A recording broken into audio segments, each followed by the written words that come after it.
Di kota sudah bagus, beberapa katakan lampu-lampu sudah bagus, taman-taman bagus. Tapi di lingkungan beberapa lingkungan tuh belum ada lampu Bapak. Seperti apa itu yang Ya, untuk tapi lampu kita siap. Asal lurahnya kasih tahu, RT-nya kasih tahu ada kurang lampu di mana kita biayai. Kita siap. Adanya tiang sudah ada, lampu belum berdiri itu Bapak. Itu berarti kurang informasi ya kita. Itu kami sampaikan tuh.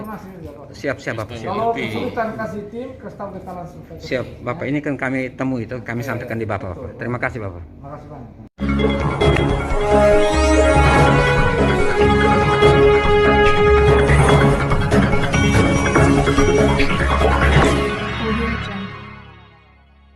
Pemirsa yang budiman di mana saja Anda berada, terima kasih telah mengunjungi channel Suara Fakta Hukum. Jangan lupa like, subscribe, dan komentar. Kota Kupang di bawah kepemimpinan Wali Kota Jeffrey Ribukore bersama Herman Man sebagai Wakil Wali Kota terlihat telah banyak perubahan dari sebelumnya. Walaupun demikian, sebagai pemimpin Jeffrey Ribukore mengakui masih ada beberapa pekerjaan mengalami hambatan dan kemungkinan belum dapat diselesaikan pada masa kepemimpinannya. Program kota ini ada beberapa yang terhambat, Pak. Terhambat yang mana sebenarnya kami sudah ada perjanjian dan tampil perjanjian tertulis dengan kementerian. Jadi walaupun nanti saya tidak jadi wali kota, pembangunan itu jalan sesuai dengan perjanjian yang sudah dibuat. Misalnya trotoar drainase kota Kupang. Kemudian yang sekarang yang harus dikerjakan tahun lalu, tapi baru mungkin dikerjakan tahun ini, bundaran Eltan. Dengan itu waktu itu kita desain etnis dari TTU sana. Dia punya model kayak di Basu kan orang Sabu punya tuh. Dia punya itu tuh atap tuh, tapi di sana kita tapi kayaknya kemarin ada perubahan. Nah, tapi yang jelas itu jadi bagus di Transmart itu bundarannya dirubah total, kantor polisi yang ada situ dirombak juga total, nanti pindah ke kiri, pokoknya itu diperluas. Kemudian Bapak lihat titik tengah daripada patung itu nggak di situ. Jadi titik tengah itu dari sana tengah lurus, dari sana lurus, dari sana lurus, titik tengahnya di satu tempat. Jadi ada 4 jalur itu harus satu tempat. Itu yang harus kerja. Kemudian nanti yang kedua itu bundaran Ogobo, itu bundaran Patung Kirap. Nah, itu juga total dirubah total bundarannya dan itu sangat bagus. Di situ nanti ada desainnya, ada seperti hutan lontar, dari pohon lontar banyak sekali di situ.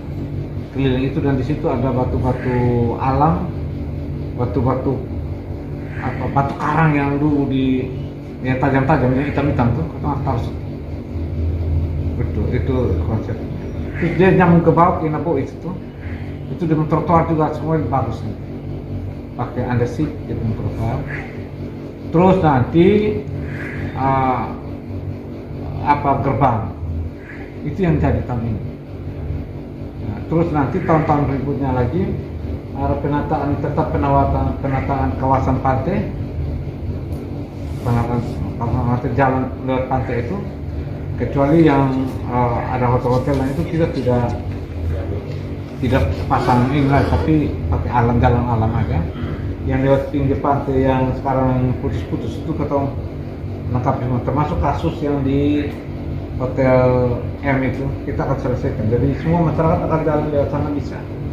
Itu komitmen kita dengan pemerintah pusat dan itu nilainya cukup besar, termasuk kalau tempat sudah parkir tuh itu nanti akan desainnya akan sampai di laut sana tuh, baru dari situ ada jalan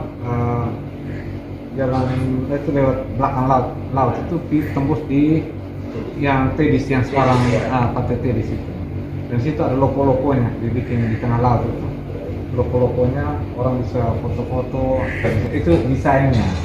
Terus yang di depan bank BNI yang di Ketapang 1 ya, Ketapang 1 itu juga semua di square kan, dari atas tutup ya tembok itu dihilangin sampai ke atas.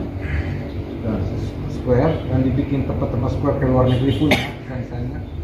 Cuma di situ sebelah kanan itu kita minta akan dibikin seperti gereja ekumen yang besar situ. Sehingga konsepnya kalau kita perbaiki masjidnya di sebelah supaya agak bagus juga. Dari laut sana akan lihat, oh ini ada gereja satu, ada masjid satu. Mau bikin tempat yang lain, tapi tempat sana bisa lain.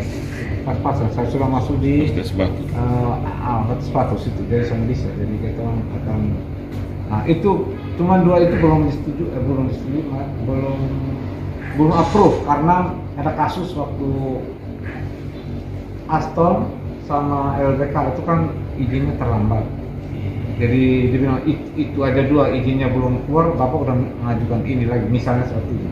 Jadi itu dipending dulu. Jadi perhatian dari pusat karena memang kita ada hubungan baik dan saya juga berterima kasih ada dorongan lagi dari Bapak Wakil Gubernur.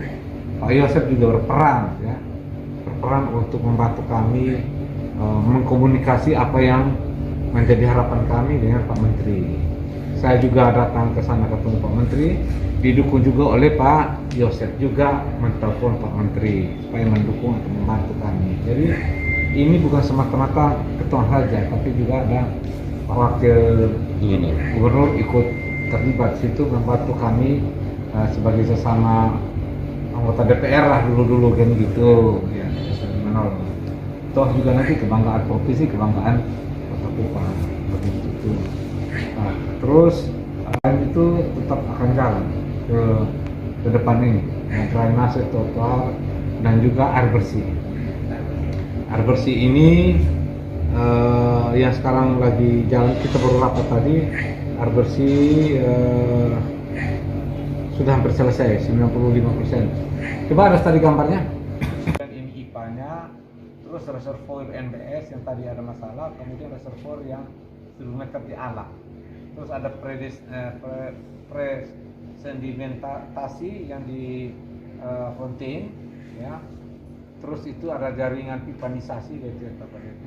Ini lihat ini yang reservoir 3000 meter kubik di kantor operasionalnya dan jembatan pipa ini yang jadi asal masalah. Jadi, nah air ini baru. Kemudian dalam perjanjian itu juga dia bangun nanti air sabu. Air sabu itu sekitar 75 liter per detik. Cuman kemarin ada COVID jadi air sabunya dipending. Bisa jadi tanpa air sabu karena sekarang ini Bapak Gub sudah setuju untuk pembangunan Puhua. Tinggal kita sosialisasi baik-baik kepada saudara-saudara kita di Papua ya. Maunya gimana, intinya kita tidak mau merugikan mereka juga. Tapi yang penting bahwa pemerintah sudah setuju untuk rencana pembangunan di situ. Nah, dalam perjanjian kami itu kalau Papua sudah dibangun berarti dilibanya sudah dibatalkan. Kalau Papua tidak jadi bangun maka dilibat. Ya, karena Papua ini ada prioritas nasional, mungkin Papua akan menjadi salah satu prioritas nasional. Itu pembangunan yang harus kita kerjakan terus. Jadi tanpa saya pun nanti pembangunan akan jalan terus. Karena kita sudah punya dasar untuk pembangunan kota ini. Apa yang termasuk TPA yang menjadi momok buat kita, sampah di mana-mana, yang masih open dumping, harusnya sanitary landfill. Sanitary landfill ini yang lebih bagus dibandingkan dengan open dumping. Jadi open dumping itu semua taruh dari sini sembarang juga. Jadi memang itu yang sudah dibangun, lagi diperbaiki juga. Jadi pemerintah kota ini terus saja mendapat berkat banyak sekali untuk periode kepemimpinan Pak Jokowi sekarang. Itu kita akui. Memang kita harus menata kembali kota ini supaya lebih bagus. Tapi sebenarnya begini, penataan kota ini hanya nomor 2. Yang paling penting bantu saudara-saudara yang susah dulu. Itu yang paling penting. Ngapain kita foya-foya bagus segala macam, kita banyak orang susah yang kita bisa tolong. Tapi kita berusaha terus, berusaha terus supaya tolong mereka. Sambil kita juga berusaha untuk pembangunan kota ini lebih bagus. Walaupun memang kota ini mereka belum ada perubahan, tapi harusnya bisa lebih bagus lagi. Penataan sampah belum, secara baik, penataan taman-taman belum secara baik. Saya tahu persis belum secara baik. Kemudian juga manajemen sampahnya belum baik juga. Itu ya. Tapi lampu-lampu sekarang memang sudah jauh lebih bagus. Tahun depan ini jauh lebih banyak lagi lampu. Tahun depan itu saya beli 1.500 untuk yang 5 meter itu masuk di gang-gang. Jadi gang-gang yang gelap-gelap itu akan terang untuk tahun ini. Tahun ini, tahun 2022 ada 1.500 lampu. Terus ada 790 lampu yang memang standar seperti biasa, yang masuk misalnya ke neonik, kolhua, segala macam itu yang di pinggir jalan. Itu ada 790 lampu. Dan ada 490 lampu yang dekoratif yang Bapak dong lihat kalau di Altari ada yang putih bengkok dikit itu. Itu kita akan taruh dari Altari dari Bandara Altari sana sampai dengan Patung Tirosa kiri kanannya itu sekitar 490 lampu. Nah, itu yang kita katakan. Jadi beta rasa tahun-tahun depan ini kalau pemerintah yang komitmen dengan apa yang kita sudah setuju bersama, maka kota ini akan jadi perubahan. Jadi kelemahan kita sekarang kan kita tahu CCTV-nya belum banyak. Dan CCTV ini kan banyak orang pencuri ini lampu-lampu. Lampu yang bagus-bagus di Sonba itu orang dicabut habis semua. Ya, rodok habis semua itu lampu-lampu RGB itu banyak yang hilang. Nah, jangan kan itu lampu yang big tree itu sudah 2-3 kali ganti itu. Makanya kita perlu banyak CCTV di kota ini. Jadi kalau dapat pokok langsung mendorong. Iya, betul itu kan sadar bahwa ini perlu keamanan ini bukan mereka bikin rusak itu taman-taman. Nah, untungnya kita juga sudah punya UPTD taman yang akan mengatur taman-taman. Dan UPTD lampu sudah ada. Jadi mulai tahun ini sudah ada penataan jauh lebih bagus dibanding tahun-tahun sebelumnya nggak ada tamannya. Nggak ada UPTD taman, nggak ada UPTD lampu. Jadi lampunya mereka urus sendiri. Lampu mati di mana mereka langsung urus sendiri. Begitu. Rumah ini berapa banyak? Ada rumah untuk tahun 2022 ini ada 359 rumah. 359 rumah itu terdiri dari 2 kerjasama antara pemerintah Kota Kupang dengan pusat itu ada 249 rumah. 249 rumah. 249 rumah ini itu bantuan pemerintah pusat sekitar 21 juta, sekitar 20 juta, dan kita sekitar 30-an juta, 30 juta.